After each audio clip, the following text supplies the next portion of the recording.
الندم بعد فوات الأوان. المتهمين الثلاثة لقضية طبيب الساحل اللي بقت قضية رأي عام، المتهمين صرفوا بعد إحالة أوراقهم إلى فضيلة المفتي. يا ترى إيه آخر أخبار قضية طبيب الساحل؟ قضية طبيب الساحل الدكتور أسامة صبور اللي هزت قلوبنا كلنا، هل مات من الخوف؟ من كام يوم كان تاني جلسة للمحكمة للنطق بالحكم، وجنايات القاهرة نزلت الستار بحكم أول. جلسة المحكمة حصل فيها أحداث مثيرة. النيابة العامة أكدت إن المتهمين كانوا قاصدين إنهاء حياة طبيب الساحل وخدروا المجني عليه عشان يسرقوا فلوسه، وكشف ممثل النيابة العامة إنهم استخدموا صاعق كهربائي عشان ينهوا حياته. وخلال الجلسة انهار المتهمين. شحتة المتهم الأول اتصرف وقال أنا ما قتلتش حد ومحدش عاوز يسمعني يا سيادة القاضي. ودفاع المتهمين الثلاثة حاولوا ينقذوا رقبتهم من حبل المشنقة. الدفاع قال إن المجني عليه ما حسش بأي تعذيب وقت وفاته، وقال إنه كان نايم تحت تأثير المخدر وقت وفاته برضه. ومن خصائص جريمة التعذيب الموجهة للمتهمين ان يعاني الضحيه من تعذيب بدني او اذى معنوي، وعشان كده ركن التعذيب ملوش اي صله بالدعوه. ودفاع المتهم الثالثه طلب بالبراءه واكد انها ما اشتركتش في انهاء حياه طبيب الساحل. القاضي رد على نفي الدفاع وقال الراجل مات ازاي.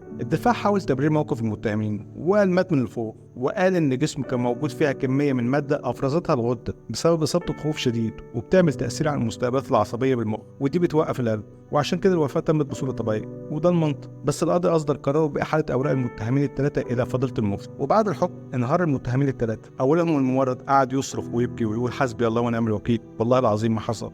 وبكاء وندم من المتهمه الثانيه ايمان، وبتقول يا ريت ما عملت كده، وقالت للصحفيين ابعدوا عننا كده كفايه، اللي احنا فيه حسبي الله ونعم الوكيل.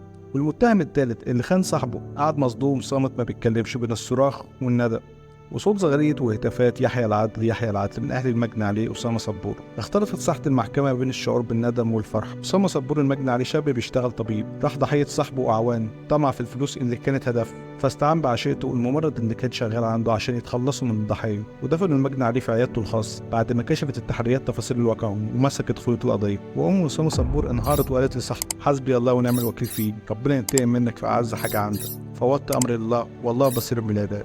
حق أسامة صبور راجع، اللهم إلهم أهل أسامة صبور الصبر والسلوان.